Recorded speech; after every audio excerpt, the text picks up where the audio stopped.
أنا قلت لك قولي والله لا أدري لا أمان ولا والله أنا لان كاتم كسان ولي يوم عرب أنا قويتوسي دلي shan iyo tobankii bishii lixaad 2017 oo ku beegneed 20kii bishii barakeysanada ee Ramadaan habeenimo Jimcaha ay soo galeysay iyadoo lagu jira salaada taraawiixda gudaha masjid ku yaala bariga Baydhabo oo lagu magacaabo masjidka Sheekh Aadan War-Iisho ayaa waxaa soo galay Maxamed Aadan Cali oo magaciisa afgarashadu yahay Booro ujeedkiisu waxa uu ahaa inuu nolosha dhaafiyay Sheekh Madeer Madgaab oo kamid ahaa culimada masjidka Sheekh Aadan War-Iisho Sheekh Madeer Madgaab waxa uu ku jiray safka hore ee imaamka kadib kaliya ma ahayn jamaacada masjidka waxa uu ahaa hagaha marka uu sahwiyay akhrinta Quraanka Kariimka imaamka salaada dujinaya oo sida caadada salaada taraawiixda la mariyo juz kamid ah 30 juz habeenkiiba sheekha oo sujuudta ragcadii saddexaad ee salaada taraawiixda ayuu laba xabo madax kaga dhuftay Booro dhawaqa rasaasta iyo dhiiga marxuum Sheekh Madeer oo gaaray rooga masjidka ayaa sababay argagax ardadii sheekha ee jamaacadii salaada ku jirtay iyadoo masjidku isku bedelay goob lagu kala cararay saaska ay ka qaadeen dhacdadaas darteed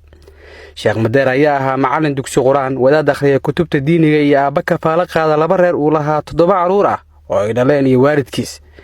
inkastoo Maxamed Aadan Cali Booro sameeyay xeelado badan uu kaga gambanayay gacmaha sharciga haddana waxa ciidamada amniga ay heleen xog lagu garan karo dhagarqabaha oo isla maalintii dambe laga qabtay suuqa Baydhabo uu ku dhex sameystay meherad yar uu ku hoos qariyay dhagarta uu maleegayo 16 bishii lixaad 2017 ay ciidamada amniga oo hayay xogta dhagarqabaha ka soo qabteen suuqa Baydhabo waxa uu xilligaasi dhawaangal ku ahaa magaalada balse waxa lagu amray in uu weerar dilal ah fuliyo bisha barakeysan ee Ramadaan taasi oo ay caado ka dhigteen maleeshiyada Al-Shabaab inay daadiyaan dhiigga muslimiinta Soomaaliyeed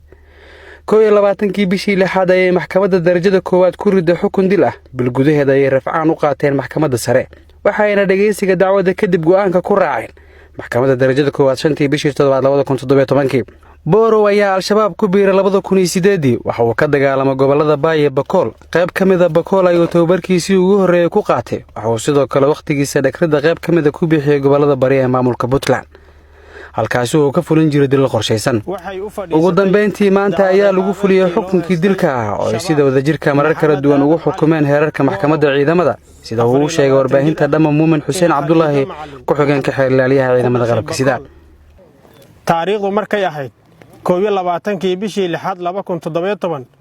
waxay maxkamaddu ku xukuntay dil toogasho ah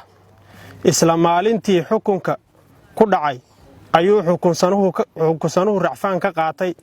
xukunka maxkamadda darajada koowaad ciidamada qalabka sida taariikhdu markay ahayd 5 bishii 7 2017 maxkamadda sare ciidamada qalabka sida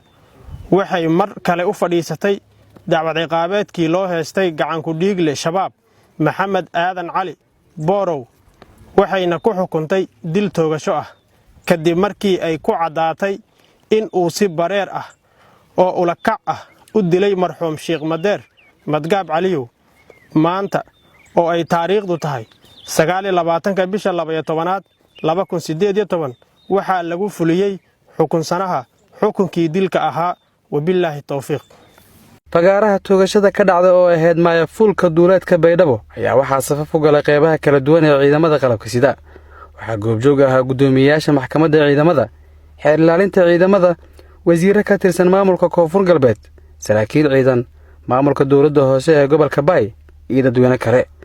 Cabduqaadir Ciise warbaahinta qaranka magaalada Baydhabo